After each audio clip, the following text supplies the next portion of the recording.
नंदिनी आकाश को होश में लाने की कोशिश कर रही है। उसकी हर सांस के लिए परेशान है।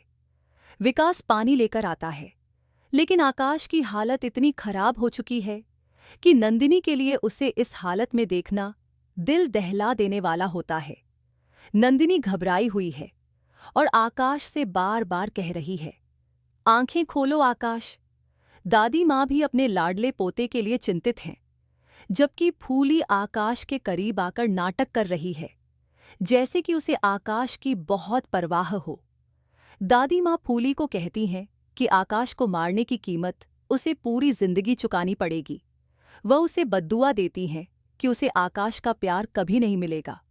ऐश्वर्या फूली का मजाक उड़ाती है कि उसकी हालत एकदम फटे पोछे जैसी हो गई है। यह सुनकर फूली का क्रोध और बदले की भावना और भी गहरी हो जाती है। वह ऐश्वर्या से कहती है कि अब वह नंदिनी को उसकी असली जगह दिखाएगी, चाहे उसे कोई भी तरीका क्यों न अपनाना पड़े। विकास और मुरली दादी माँ को शांत करने की कोशिश करते हैं, क्योंकि आकाश की हालत गंभीर है। दादी माँ का गुस्सा फूली पर तो है ही, लेकिन वह नंदिनी से भी बहुत नाराज हैं। मुरली नंदिनी से बात करने की सलाह देता है, लेकिन दादी माँ नंदिनी को जिम्मेदार ठहराती हैं कि उसने ही फूली को घर में जगह दी थी, जिससे आज यह बखेड़ा खड़ा हुआ है। दादी माँ कहती हैं कि नंदिनी से बात करना अब उनके लिए मुमकिन नहीं है, उनका फैसला अटल है। नंदिनी और आकाश का भावुक संवाद। आकाश नंदिनी से बहुत दुखी है। वह कहता है कि नंदिनी से जुड़ी हर छोटी चीज उसके लिए बेहद कीमती है, क्योंकि वे उसके प्यार की निशानियां हैं। नंदिनी आकाश को समझाने की कोशिश करती है कि उसकी जिंदगी बचाने के लिए उसे अपने सुहाग की निशानियां फूली को देनी होंगी। आकाश इससे बेहद नाराज है और कहता है कि ये चूड़ियां, बिछुए, अंगूठी उसके लिए मामूली नहीं हैं, बल्कि उनके प्यार की निशानियां हैं। नंदिनी अपने दिल पर पत्थर रखकर कहती है कि कभी-कभी जिंदगी बचाने के लिए मुश्किल फैसले लेने पड़ते हैं। आकाश इस बात से टूट जाता है, क्योंकि यह उनके रिश्ते पर चोट है।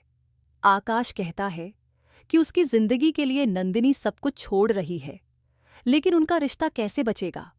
नंदिनी आकाश को दिलासा देती है कि उनका प्यार इतना कमजोर नहीं है कि फूली जैसी औरत उसे खत्म कर सके या कुछ निशानियां छीन लेने से टूट जाएगा।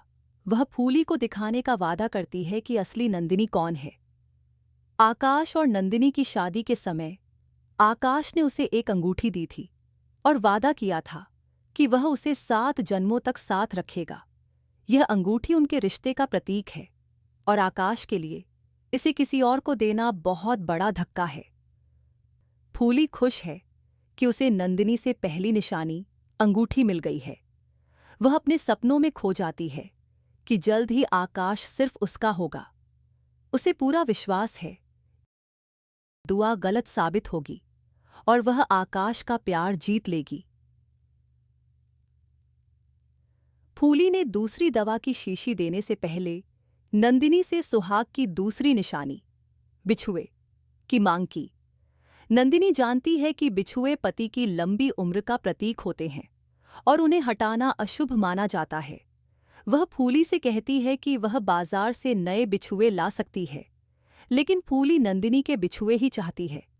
जब नंदिनी मना करती है, फूली उग्र हो जाती है और नंदिनी के पैरों से बिछुए जबरदस्ती निकालने की कोशिश करती है। वह नंदिनी को धमकाती है कि अगर उसने बिछुए नहीं दिए तो वह उसकी उंगली काट देगी।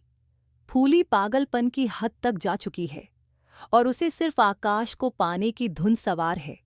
नंदिनी दर्द से तड़पती है और फूली से उसे छोड़ने की गुहार लगाती है, लेकिन फूली उसे तब तक नहीं छोड़ती जब तक नंदिनी बिछुए देने के लिए तैयार नहीं हो जाती।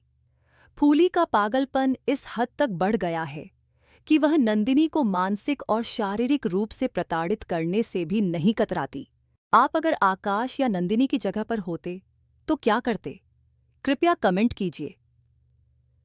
कृपया लाइक करें, शेयर करें, सब्सक्राइब करें और बेल आइकन पर क्लिक करें और कोई भी अपडेट मिस न करें।